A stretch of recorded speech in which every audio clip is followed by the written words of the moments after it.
بسم اللہ الرحمن الرحیم۔ السلام علیکم۔ مجھے نہیں پتا تھا کہ مجھے میرا اپنا ہی شوہر اس حالت میں کسی غیر مرد کے سامنے لا کر کھڑا کر دے گا، وہ بھی اس چار دیواری میں جہاں پر آس پاس بھی کوئی نہیں تھا۔ میں جس مرد کو اپنا محافظ سمجھ رہی تھی اس نے مجھے ایک بہت مشکل صورتحال میں ڈال دیا تھا۔ جب سے میری شادی ہوئی تھی میرے ہاں اولاد نہیں ہو رہی تھی۔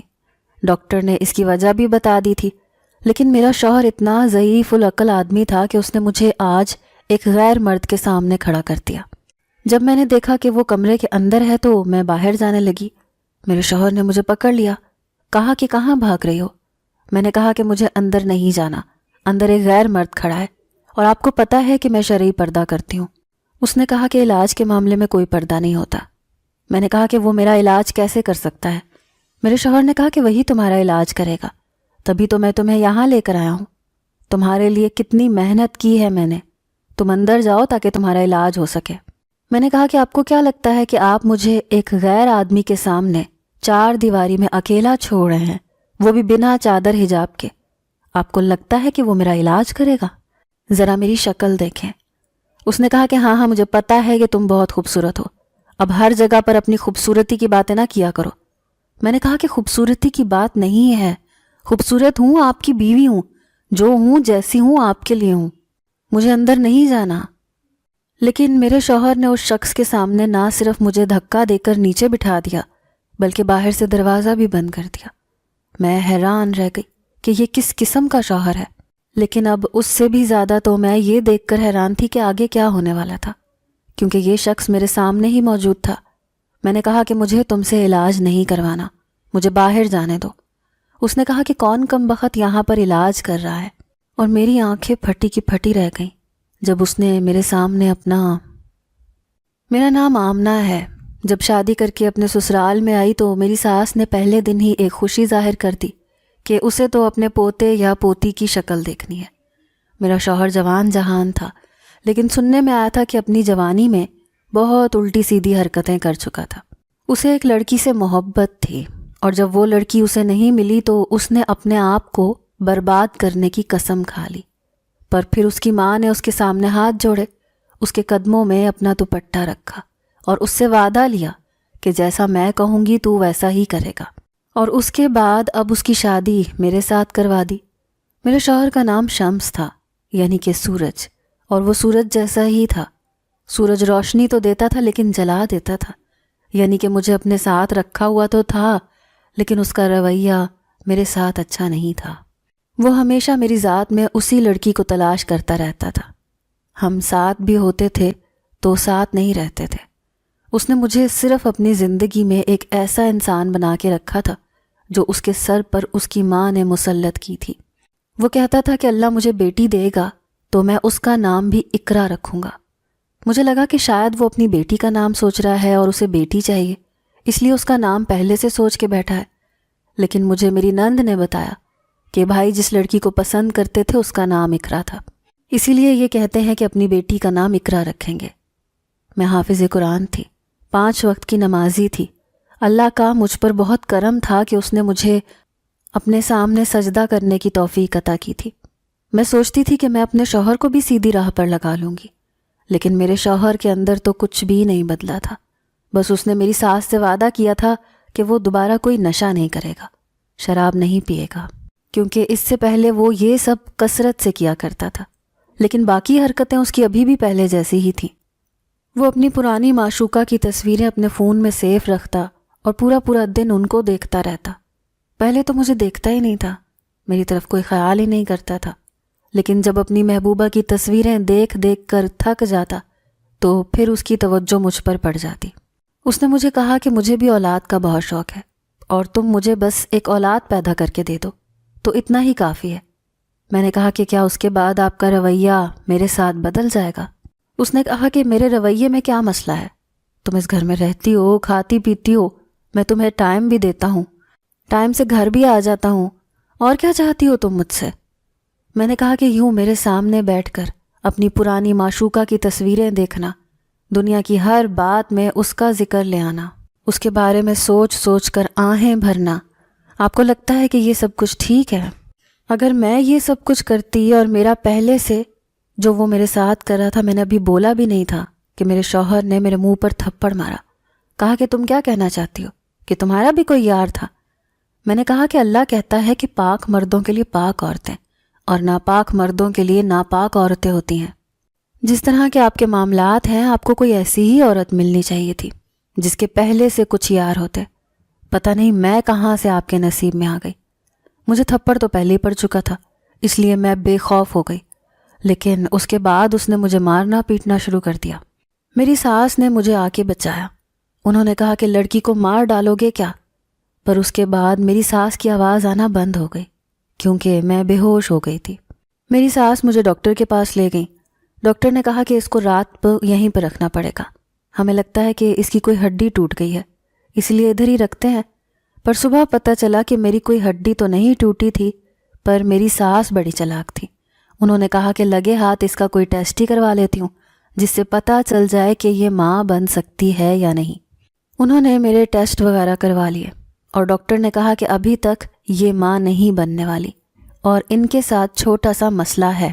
ان کے بچے دانی کے اندر رسولی ہے جس کی وجہ سے یہ ابھی تک ماں نہیں بن سکتی۔ پہلے آپ کو رسولی آپریشن کے ذریعے نکالنی ہوگی، اس کے بعد ہی سب کچھ ہوگا۔ ہم ایک چھوٹے سے گاؤں میں رہتے تھے، یہاں پر ایک ہی ہسپتال تھا اور وہ بھی ابھی کسی نے بنایا تھا، گاؤں میں تھا نہیں، گاؤں سے کافی دور پڑتا تھا لیکن گاؤں کی حدود میں تھا۔ انہوں نے کہا کہ اس ہسپتال میں یہ آپریشن ہو تو جاتا ہے لیکن ڈاکٹر دوسرے شہر سے آتا ہے، اس لیے کافی خرچہ ہو جاتا ہے۔ ڈاکٹر کو آنے جانے کے پیسے بھی دینے پڑتے ہیں اور اس کی اپنی فیس بھی ہوتی ہے۔ انہوں نے کہا کہ آپ کی بہو کا علاج کروانے کے لیے 2.5 لاکھ روپے لگیں گے۔ جب میری ساس نے یہ لفظ سنا تو وہ حیران رہ گئی، مجھے گھر لے آئیں اور میرے شوہر سے کونے میں جا کر باتیں کرنے لگی، لیکن گھر اتنا چھوٹا تھا کہ مجھے بھی آواز آ رہی تھی۔ انہوں نے کہا کہ تجھے یہ لڑکی پسند نہیں ہے تو تیری شادی کسی اور سے کروا دیتی ہوں، یہ تو ایسے ماں نہیں بنے گی، اس کا تو پہلے علاج کروانا پڑے گا، اور 2.5 لاکھ تو ڈاکٹر نے منہ سے بولا ہے، اوپر تلے کے خرچے ملا کے 3-3.5 لاکھ تک بات چلی جائے گی، اتنے میں تو تیری شادی ہو جائے گی۔ میرے شوہر نے کہا کہ اس کی زبان بہت لمبی ہے، باقی کوئی مسئلہ نہیں ہے، لیکن امی آج کل 3.5 لاکھ میں شادی بھی نہیں ہوتی۔ میری ساس نے کہا کہ ہاں بات تو تیری سچ ہے، سب اس جیسے غریب تھوڑی ہوتے ہیں، اور اب میں غریب گھر سے بہو نہیں لانا چاہتی، یہ بھی اپنے ساتھ کچھ نہیں لے کر آئی۔ میں یہ سن کر بری طرح سے رو رہی تھی، پریشان ہو رہی تھی کہ یہ لوگ مجھے اتنی جلدی اس مقام پر لے آئے تھے کہ میری قسمت کا پلٹنا بدلنا چاہتے تھے۔ میں اللہ تعالیٰ کی طرف دیکھنے لگی، آنسو بہانے لگی۔ میں نے کہا کہ میرے رب مجھ پر اتنی بڑی مصیبت نہ ڈالنا جس کو میں برداشت نہیں کر سکتی۔ میں ابھی تو اپنے گھر سے رخصت ہو کر یہاں آئی ہوں، ابھی تو میں نے اس گھر کو اپنا سمجھا ہے اور یہ لوگ مجھے یہاں سے نکالنے کی باتیں کر رہے ہیں۔ میرا علاج نہیں کروا سکتے لیکن مجھے طلاق یافتہ بنا سکتے ہیں۔ یہ کس قسم کا انصاف ہے؟ میں نے کیا کیا ہے؟ میرا کیا قصور ہے؟ پر میرے شوہر کو پہلے ہی میرا رشتہ بڑی مشکل سے ملا تھا کیونکہ وہ پورے خاندان میں نشہ کرنے والا مشہور تھا، اور اس کے پورے خاندان کو یہ بھی پتہ تھا کہ یہ پہلے کسی اور لڑکی سے محبت کرتا تھا۔ ایسے لڑکے کو کوئی بھی اپنی بیٹی نہیں دیتا۔ ہم لوگ تو ان کے خاندان کے باہر کے تھے اور غریب بھی تھے، اسی لیے میں یہاں پر آ گئی تھی۔ کچھ دن اسی طرح گزر گئے، شادی والے موضوع پر تو یہ لوگ چپ ہو گئے، لیکن میرے ساتھ رویہ اور بھی برا ہو گیا۔ میرے پیٹ میں ایک سائیڈ پر ہمیشہ سے یہ درد رہتا تھا۔ میں سمجھتی تھی کہ میرے گردے میں درد ہو رہا ہے تو میں گولی کھا لیتی تھی اور ٹھیک ہو جاتی تھی، لیکن اب پتہ چلا کہ دراصل میرے پیٹ میں اس سائیڈ پر ایک رسولی تھی جو کافی بڑی تھی اور اسے نکالنے کے لیے بہت ہی پیچیدہ آپریشن کرنے کی ضرورت تھی۔ ایک دن میری ساس کے پاس ان کی کوئی رشتہ دار آئیں تو باتوں باتوں میں میری ساس نے ان کو میری کہانی بھی سنا دی اور سیدھا یہ کہہ دیا کہ یہ بانجھ ہے۔ انہوں نے کہا کہ بانجھ نہیں ہے، آپریشن ہوگا تو ٹھیک ہو جائے گی۔ میری ساس نے کہا کہ آپریشن کے پیسے کہاں سے لائیں، ہمارے پاس تو اتنے پیسے نہیں ہیں۔ اس نے کہا کہ آپریشن کروانے کے لیے پیسے تھوڑی لگتے ہیں، بلکہ علاج کروانے کے لیے آپریشن بھی نہیں کرنے پڑتے۔ تو میری ساس کہنے لگی کہ یہ کس قسم کی باتیں کر رہی ہو، کیا کہنا چاہتی ہو؟ اس نے کہا کہ یہاں سے تھوڑی دور ایک پیر صاحب رہتے ہیں، بہت بڑا آستانہ ہے ان کا، بہت رش ہوتا ہے وہاں، بڑا ہی روح پرور خطبہ دیتے ہیں، بڑی نورانی سی شکل ہے. وہ لوگوں کے ایسے ایسے مسائل حل کر رہے ہیں کہ دنیا حیران ہو رہی ہے. جن لوگوں کے گردے میں پتھری ہوتی ہے، دم کرتے ہیں پتھری ختم ہو جاتی ہے. دیکھ کے بتا دیتے ہیں کہ پتھری کس جگہ پر ہے، کون سا گردہ خراب ہے، اندر کیا مسئلے مسائل چل رہے ہیں. ارے میں نے تو یہاں تک سنا ہے کہ لوگوں کے بچے کو بھی دیکھ کے بتا سکتے ہیں کہ بیٹا ہے یا بیٹی. باہر سے ہی پوسٹ مارٹم کر لیتے ہیں. ہاں، ان کا دم تھوڑا سا لمبا ہوتا ہے، ان کو کچھ دینا دلانا بھی پڑتا ہے، کیونکہ وہ ایک شہر میں تھوڑے عرصے کے لیے ہی رہتے ہیں. پھر ان کا آنا جانا کھانا، اب وہ ہوا سے تو گزارا نہیں کر سکتے نا. اور پھر جو آپ کی اتنی مدد کرے، کیا آپ اس کو تھوڑے پیسے نہیں دے سکتے؟ تمہیں ڈاکٹر نے 3.5 لاکھ کا آپریشن بتایا ہے. اگر تم 1-1.5 لاکھ یا 50,000 ان کو دے دو تو تمہاری بہو کو آپریشن تو وہ کھڑے کھڑے کر دیں گے. میں نے یہ باتیں سنی تو میں تو حیران رہ گئی. میری ساس کہنے لگی کہ کیا واقعی ایسے ہو سکتا ہے؟ اس نے کہا کہ ہاں بالکل ایسا ہو سکتا ہے، ایسا ہوتا بھی ہے. تم ایک کام کرو، تم اپنی بہو کو وہاں لے جانے کی تیاری کرو. ارے میں بھی لے کر گئی تھی پچھلے دن اپنی بہو کو. پورا دن گردے پکڑ کر بیٹھی رہتی تھی، کہتی تھی امی میرے گردوں میں درد ہے، کوئی کام نہیں کرتی تھی. میں اس کو وہاں لے گئی، پیر صاحب نے پوسٹ مارٹم کیا، پھر علاج کیا. اب وہ ٹھیک ٹھاک ہے، پورے گھر کے کام کرتی ہے، بچہ بھی ہونے والا ہے اس کے ہاں. مجھے تو اس بات کی سمجھ نہیں آتی کہ جب آپ خود کوئی کام کرتے ہیں تو دوسرے کو اس کا کام کرنے کے لیے اتنی دلجوئی سے راضی کیوں کرتے ہیں. وہ عورت بھی یہی کر رہی تھی. اس نے میری ساس کو ایک پل میں منا لیا اور کہا کہ اپنی بہو کو آپ وہاں لے جائیں. میری ساس بھی فوراً مان گئی. میں کسی بھی پیر کے پاس نہیں جانا چاہتی تھی، یہ سب کچھ شرک تھا. میں حافظ قرآن تھی، اللہ کی عبادت کرتی تھی، روز اللہ کو یاد کرتی تھی، قرآن پاک کی تلاوت کرتی تھی. میں شرک نہیں کر سکتی تھی اور بال برابر شرک کی بھی معافی نہیں ہے. میں نے یہ بات اپنے شوہر سے کہی کیونکہ وہ میرا فیصلہ کرنے والا آدمی تھا. میں اس کے نکاح میں آئی تھی. اس کی امی کیا کہتی ہیں وہ میرے لیے قابل احترام تو ہو سکتا تھا، لیکن حکم کے مترادف نہیں. میں نے اپنے شوہر سے کہا کہ آج امی نے مجھے کہا ہے کہ پرسوں کسی پیر صاحب کے پاس جانا ہے جو عورتوں کا علاج کرتے ہیں. میں کبھی کسی غیر آدمی کے سامنے اٹھی بیٹھی بھی نہیں ہوں. میں نے تو کبھی سلام بھی نہیں کیا، تو پیر صاحب کے پاس کیسے جا سکتی ہوں؟ آپ کو پتہ ہے میں شرعی پردہ کرتی ہوں، مجھے نہیں جانا. میرے شوہر نے کہا کہ چلی جاؤ، پیر صاحب کیا کر لے گا، بس دم شم کر دے گا، کروا لینا.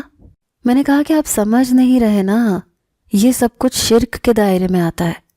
اس نے کہا کہ میرے ساتھ زیادہ باتیں کرنے کی ضرورت نہیں ہے، میرا دماغ نا پہلے ہی بہت خراب ہے، میں بڑا ضروری کام کر رہا ہوں، تم بس چلی جاؤ یہاں سے.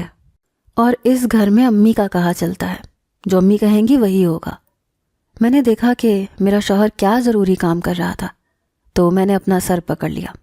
وہ اپنے فون پر بیٹھا کوئی گیم کھیل رہا تھا اور اس کو ضروری کام کہہ رہا تھا. کبھی کبھی میں سوچتی تھی کہ یہ اس قابل ہی نہیں تھا کہ اس کو اس کی محبت مل جاتی. اگر اس میں تھوڑا سا بھی دم خم ہوتا تو جس لڑکی سے یہ محبت کرتا تھا اسے کسی بھی طرح حاصل کر لیتا. جب کوئی مرد کہتا ہے نا کہ میں مجبور ہوں، تو وہ دنیا کا سب سے بڑا جھوٹ ہوتا ہے، کیونکہ مرد کبھی مجبور نہیں ہوتا. مجبور تو عورت ہوتی ہے. مرد چاہے تو کچھ بھی کر سکتا ہے، نکاح کر سکتا ہے، محنت مزدوری کر سکتا ہے، اپنا اور اس کا پیٹ پال سکتا ہے. پھر وہ مجبور کیسے ہو سکتا ہے؟ کہتے ہیں کہ جب نکاح ہو جاتا ہے تو دلوں میں محبت ڈال دی جاتی ہے. میرے دل میں بھی میرے شوہر کے لیے محبت تھی. مجھے بھی اچھا نہیں لگتا تھا کہ وہ بار بار اپنی پرانی معشوقہ کا ذکر کرتا تھا. کہتا تھا وہ تم سے بہت زیادہ خوبصورت تھی، تم سے زیادہ دبلی پتلی تھی، اس کی آنکھیں بہت خوبصورت تھیں. اگر وہ میری زندگی میں ہوتی تو میری زندگی بدل جاتی. لیکن جب سے تم میری زندگی میں آئی ہو، میرا تو روزگار بھی خراب ہو کے رہ گیا ہے. میرا شوہر ٹھیک سے پیسے نہیں کماتا تھا. میرے سسر کی پینشن وغیرہ آتی تھی، اسی سے یہ گھر چلتا تھا. اسی لیے ان لوگوں کے پاس زیادہ پیسے نہیں تھے. میری ساس کے گھر والے ہر مہینے ان کے لیے زمینوں سے کچھ پیسے بھیجا کرتے تھے. یعنی زمینوں پر ہونے والے کام کی جو بچت ہوتی تھی اس میں سے کچھ حصہ میری ساس کا ہوتا تھا. بس اسی طرح سے یہ گھر چلتا تھا. دال روٹی کے علاوہ یہاں کچھ بھی نہیں بنتا تھا. لیکن اگر میری ساس کا دل کرتا تو وہ اپنے لیے گوشت بھی بنا لیتی اور منگوا بھی لیتی. میرا شوہر بھی اکثر اپنے دوستوں کے ساتھ باہر سے کھانا پینا کر کے آتا تھا، اور دال روٹی کھانے کے لیے صرف میں رہ جاتی تھی۔ ہم لوگ پیر صاحب کے آستانے کی طرف چل پڑے۔ میرے شوہر نے مجھے حکم دے دیا۔ اس نے کہا کہ تم مجھے بڑی حافظ قرآن بن کر بڑی اسلامی بنتی ہو، تو تمہیں یہ پتہ ہے نا کہ جو شوہر حکم دے وہ ماننا پڑتا ہے۔ تو میں تمہیں حکم دیتا ہوں کہ تم میری ماں کے ساتھ جاؤ، وہ تمہارا علاج کروانا چاہتی ہیں۔ ہم تمہارا آپریشن نہیں کروا سکتے، اتنے پیسے نہیں ہیں ہمارے پاس۔ اگر وہاں سے تمہارا علاج ہو جاتا ہے تو اس میں کیا برا ہے؟ میری ساس نے میرے شوہر کے کان بھی بھر دیے تھے۔ وہ تو کان بھرے بنا بھی اپنی ماں کی کوئی بات نہیں ٹالتا تھا، تو پھر اب تو اس کے پیسے بھی بچ رہے تھے۔ آستانے پر جا کر پہنچے تو میں یہ دیکھ کر حیران رہ گئی کہ ابھی بھی اس دنیا میں اتنے سارے لوگ ہیں جو گمراہی میں کھوئے ہوئے ہیں۔ یہاں پر تو اتنا رش لگا ہوا تھا، یہ سب لوگ اپنا ایمان خراب کرنے آئے تھے۔ میں دیکھ رہی تھی کہ زیادہ تر لڑکیاں ہی تھیں۔ ہم لوگ بھی جا کر بیٹھ گئے۔ ابھی تو ہماری باری آنے میں 2 گھنٹے لگ جانے تھے۔ ساتھ کچھ عورتیں بیٹھی تھیں، وہ میری ساس سے باتیں کرنے لگی۔ میری ساس کو مزید یقین دلانے لگیں کہ واقعی پیر صاحب بہت اچھا علاج کرتے ہیں۔ عورت کہنے لگی کہ میری ایک بہن تھی، اس کی بیٹی تھی، عجیب سی حرکتیں کرتی تھی، بہت زیادہ غصہ کرتی تھی، ضد کرتی تھی، کھانا نہیں کھاتی تھی، گالیاں دیتی تھی، بہت ہی بدتمیز تھی۔ اس کو یہاں پر لے کر آئے تو پتہ چلا اس کے اندر کوئی ایسی بیماری ہے جس کا کوئی علاج ہی نہیں ہے، لیکن پیر صاحب نے اس کا ایسا علاج کیا، بالکل تیر کی طرح سیدھی ہو گئی ہے، چپ کر کے بیٹھی رہتی ہے، منہ سے ایک لفظ نہیں نکالتی۔ کبھی کبھی تو ہم حیران ہو جاتے ہیں کہ یہ وہی والی لڑکی ہے، ایسا لگتا ہے کسی نے پکڑ کے سیدھا کر دیا۔ اب تو ہر بات مانتی ہے اور اب اس کی شادی بھی ہونے والی ہے۔ میری ساس نے کہا کہ ہاں، کبھی کبھی کچھ لوگوں کو سیدھا کرنے کے لیے ایسے ہی پیر بابا کی ضرورت پڑتی ہے۔ میری ساس میری طرف اشارہ کر رہی تھی۔ بھلا میں پوچھوں کہ میں نے ان کے ساتھ کیا برا کیا تھا؟ ہماری باری بھی آ گئی، ہمیں آستانے کے اندر بلا لیا گیا۔ آستانے کے اندر ہی ایک اور چھوٹا سا کمرہ تھا، پیر صاحب شاید وہاں بیٹھتے تھے۔ پہلے میری عمر پوچھی گئی، میرا نام، میں شادی شدہ ہوں، شادی کو کتنا عرصہ ہوا ہے، میرا کیا مسئلہ ہے، یہ سب کچھ ہم سے ان کے کارندوں نے پوچھ لیا۔ اس کے بعد انہوں نے ایک عجیب سی بات کر دی۔ انہوں نے کہا کہ ان سے کہیں نقاب اتار کے اندر جائیں۔ میں نے کہا کہ نقاب اتارنے کی کیا ضرورت ہے، میں پردہ کرتی ہوں۔ تو انہوں نے کہا کہ ڈاکٹر سے کس چیز کا پردہ ہوتا ہے؟ میں کہنے تو لگی تھی کہ یہ ڈاکٹر تو نہیں ہے، لیکن اپنی ساس سے ڈرتی تھی، کیونکہ پھر وہ میری شکایت میرے شوہر سے کرتی اور وہ مجھے بری طرح سے مارتا پیٹتا۔ اس نے کہا کہ دیکھیں، آپ کو منہ سے نقاب ہٹا کر جانا پڑے گا، اگر نہیں نقاب ہٹا سکتی تو یہاں سے چلی جائیں، باہر بہت رش لگا ہوا ہے اور لوگوں کو آنے دیں۔ میری ساس نے میرا نقاب ہی کھینچ دیا۔ یہاں پر تو صرف لڑکیاں کھڑی تھیں۔ انہوں نے کہا کہ کیوں ٹائم کی بربادی کر رہی ہو، بھلا ڈاکٹر مریض کا کون سا پردہ ہوتا ہے، جا اندر۔ میری ساس نے مجھے اندر دھکا دے دیا اور میں جا کر زمین پر ہی گر گئی۔ جب نظریں اٹھا کر دیکھا تو میرے سامنے ایک شخص بیٹھا تھا۔ خدا گواہ ہے، اس شخص کو دیکھ کے میں ڈر گئی۔ وہ ایک عجیب سی شکل و صورت کا مالک تھا۔ اس نے کالی سیاہ داڑھی رکھی ہوئی تھی، ایسا لگتا تھا کہ روز اپنی داڑھی پر کالا رنگ لگاتا تھا۔ اس کے بال بھی بڑے بڑے تھے، مونچھیں بھی بڑی بڑی تھیں، بیچ میں سے صرف اس کی آنکھیں اور ناک نظر آ رہا تھا، اور آنکھوں میں اس نے بہت زیادہ سرما لگا رکھا تھا۔ اس کا رنگ بھی کوئی صاف نہیں تھا، اگر اندھیرے میں بیٹھا ہوتا تو دکھائی ہی نہیں دیتا۔ میں ڈر گئی، پیچھے ہٹ گئی، اپنے چہرے کو چھپانے لگی۔ اس نے کہا کہ ڈرنے کی کیا ضرورت ہے، علاج کروانے آئی ہو نا بی بی، کیا مسئلہ ہے تمہارا؟ اس نے مجھ سے یہ سوال کیا اور ساتھ ہی اس کے پاس وہ کاغذ آ گیا جس پر میرا مسئلہ، میرا نام، میری عمر، سب کچھ لکھا ہوا تھا۔ کہتے ہیں کہ آپ کسی پیر کے پاس جاؤ تو وہ خود ہی پتہ لگا لیتا ہے کہ آپ کو کیا مسئلہ ہے، اور یہاں پر تو پہلے سے ہی ساری معلومات دے دی گئی تھیں۔ اس نے کہا کہ ہمارے پاس کچھ آلات ہیں جن کا ہم استعمال کریں گے، وہ آلات صرف تمہارے ہاتھوں پیروں پر پھیریں گے اور تمہارا مسئلہ خود ہی ٹھیک ہو جائے گا۔ اس نے مجھے عجیب نظروں سے دیکھا، پھر فون اٹھا کر اتنی مدھم آواز میں بولا کہ مجھ تک آواز نہیں آئی۔ تھوڑی دیر کے بعد میری ساس بھی اندر آ گئی اور ایسے سر جھکا کر آئیں جیسے کسی بادشاہ کے سامنے پیش ہو رہی ہیں۔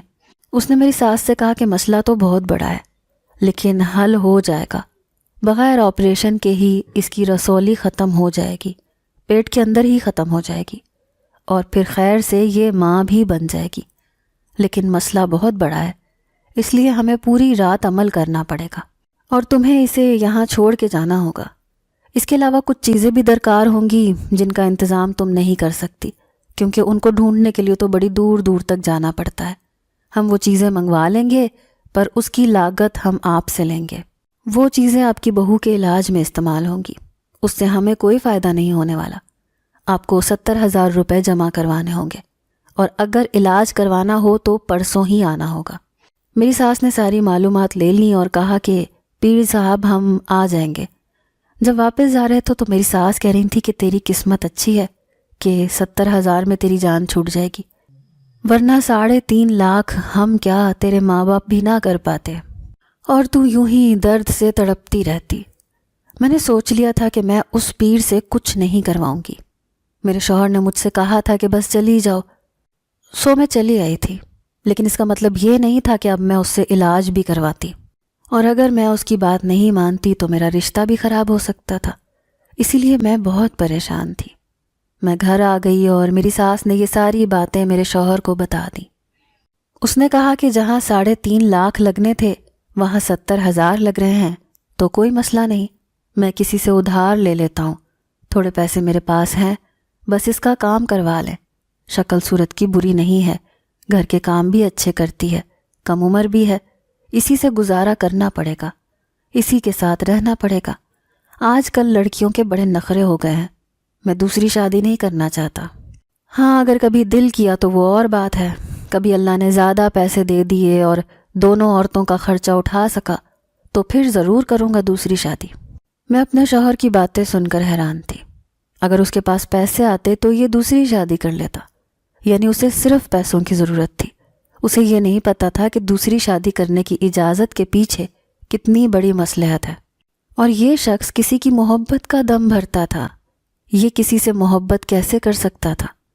میں مان ہی نہیں سکتی تھی کہ اس کو کسی سے محبت ہے۔ میں نے انکار کیا اور کہا کہ میں نے نہیں جانا، تو اس نے وہی کیا جو وہ کر سکتا تھا، مجھ پر ہاتھ اٹھایا اور کہا کہ اگر تو وہاں نہیں جائے گی تو میں تجھے طلاق دے دوں گا اور تو سیدھا پھر اپنے گھر ہی واپس جائے گی۔ میں بری طرح گھبرا گئی۔ میری ساس مجھے وہاں پر لے گئی۔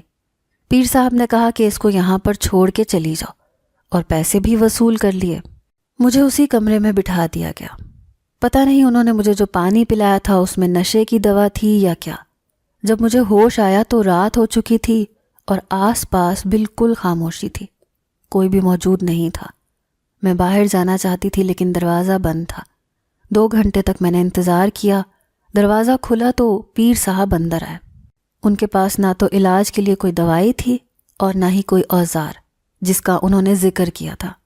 صرف ان کی آنکھوں میں ایک عجیب سا احساس تھا جو مجھے برباد کرنے کے لیے کافی تھا، اور آس پاس کوئی بھی نہیں تھا۔ میری عقل کام کرنا چھوڑ چکی تھی۔ مجھے سمجھ نہیں آ رہی تھی کہ میں کیا کروں۔ میں یہاں سے بھاگ نہیں سکتی تھی کیونکہ یہ کمرہ بہت چھوٹا تھا اور سامنے وہ کھڑا تھا، اور باہر بھی اسی کے کارندے کھڑے تھے۔ میرے شوہر اور میری ساس نے مجھے بہت بڑی مصیبت میں ڈال دیا تھا۔ جب میں نے کہا کہ میں باہر بھاگ جاؤں گی تو اس نے کہا کہ ہاں بھاگ جا، تیرا شوہر تجھے واپس اندر بھیج دے گا کیونکہ وہ باہر ہی کھڑا ہے۔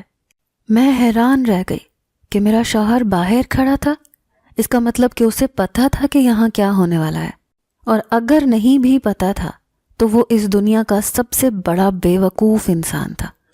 مجھے اور کچھ سمجھ میں نہ آیا۔ میں نے قریب پڑی پھلوں کی ٹوکری میں سے ایک اوزار اٹھایا اور پیر کو دھمکی دی کہ میں اپنی جان دے دوں گی اور پھر الزام تم پر آ جائے گا۔ وہ گھبرا گیا۔ اس نے مجھے روکنے کی کوشش کی، لیکن میں رکنے والوں میں سے نہیں تھی۔ اسے اندازہ ہو گیا کہ کوئی بدمزگی ہو جائے گی اور اس کی وجہ سے اس کی بنی بنائی سلطنت تباہ ہو جائے گی۔ یہاں پر لوگ آنا بند ہو جائیں گے اور پولیس کا معاملہ بھی ہو سکتا ہے۔ اس لیے اس نے مجھے پکڑ کر باہر دھکا دے دیا۔ میرے شوہر نے کہا کہ کیا ہو گیا، واپس اندر جاؤ۔ میں نے کہا کہ وہ شخص اندر بیٹھا ہے، وہ علاج کی نیت سے نہیں بیٹھا، اور میں ایک پردہ کرنے والی حافظ قرآن لڑکی ہوں۔ آپ نے مجھے اندر بھیج دیا، میں اندر نہیں جاؤں گی۔ میرے شوہر نے کہا کہ اب میں پیسے دے چکا ہوں، ہم تمہارا علاج کروا رہے ہیں۔ میں نے کہا میں آپ کو کیسے بتاؤں کہ یہاں کوئی علاج نہیں ہو رہا۔ میرے شوہر نے پھر مجھے اندر دھکا دے دیا۔ لیکن سامنے کا منظر دیکھ کر میں حیران رہ گئی۔ پیر صاحب زمین پر پڑے تھے اور ان کی حالت غیر ہو رہی تھی، شاید ان کو ہارٹ اٹیک آیا تھا۔ اللہ نے میری مدد کی تھی، اس کے کارندے آگے بڑھے اور میرا شوہر مجھے لے کر گھر آ گیا۔ 2 دن کے بعد خبر ملی کہ پیر صاحب اس دنیا سے جا چکے ہیں، کیونکہ زیادہ کھانا کھانے کی وجہ سے ان کی طبیعت خراب ہوئی اور ان کو ہارٹ اٹیک ہو گیا۔ اس کے بعد میں اپنے گھر آ گئی۔ میں نے اپنے امی ابو کو سب کچھ بتا دیا۔ میں نے کہا کہ ہم لوگ غریب ضرور ہیں لیکن بے وقوف اور شرک کرنے والے لوگ نہیں ہیں۔ ان کے شرک کی وجہ سے میری عزت داؤ پر لگ چکی تھی۔ اب آپ لوگ بتائیں کہ کیا میں ایسے انسان کے پاس واپس جاؤں؟ میں نہیں جانا چاہتی۔ میرے بابا بھی خاموش ہو گئے۔ وہ غریب آدمی تھے، پوسٹ آفس میں کام کرتے تھے۔ میری امی بھی پریشان تھی۔ ان کا کہنا تھا کہ اب کیا کریں، اتنی سی عمر میں طلاق کا دھبا لے کر بیٹھ جائے گی تو زندگی کیسے گزرے گی؟ مجھے گھر آئے ہوئے آج 2 مہینے ہو گئے ہیں۔ ان لوگوں نے صرف ایک دفعہ فون کیا ہے، کہتے ہیں کہ اپنی بیٹی کو بھیجنا ہے تو بھیج دیں، نہیں تو آ کر اس کی طلاق لے جائیں۔ اب نہ میرے بابا وہاں جاتے ہیں نہ وہ لوگ یہاں پر آتے ہیں، بات بیچ میں اٹکی ہوئی ہے۔ اب آپ لوگ مجھے مشورہ دیں کہ میں کیا کروں؟ کیا 2 پل کا رونا ساری زندگی کے رونے سے بہتر ہے؟ مجھے کیا کرنا چاہیے؟ اگر آپ کو آج کی ہماری کہانی پسند آئی ہے تو اسے لائک کیجیے اور اپنے پیاروں کے ساتھ شیئر کیجیے، اور ہاں، اگر ابھی تک آپ نے ہمارا چینل سبسکرائب نہیں کیا تو ضرور کیجیے۔ ملتے ہیں کل ایک نئی اور دلچسپ کہانی کے ساتھ، تب تک کے لیے اللہ حافظ۔